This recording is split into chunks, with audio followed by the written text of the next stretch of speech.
So here's the thing, I liked Forspoken, but I feel like it could have been so much more. It's a game that tries to do much, yet accomplishes too little, which is a bummer because there really is an interesting story here, one that compelled me to continue playing through the end, but it feels like there weren't enough resources to fully flesh this out. Like the framework was there, but there wasn't enough quality content to bring this game to its full potential. As an example, monumental moments and certain character interactions often felt awkward or out of place because there was hardly any TLC dedicated to them. Speaking of character interactions, the banter between Frey and Cuff, Frey's snarky wrist companion, was at times fun to listen to, but after a while it wore on me. His constant negativity and sarcasm legit became emotionally exhausting. Thankfully, this improves as the story progresses. I don't want to give the wrong impression. I didn't dislike this game. There's a reason I played it through the end, right? There were some great NPCs, and I really do love the premise. An ordinary girl tossed into a medieval world.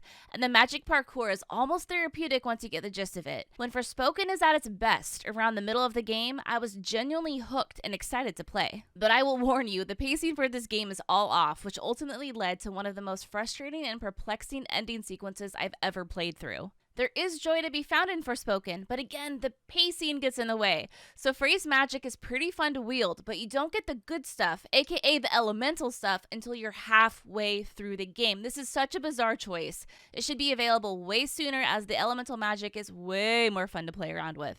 Forspoken's open world is pleasant enough. It's large and packed full of stuff to do. Defeat enemies, labyrinths to explore, loot to find, etc.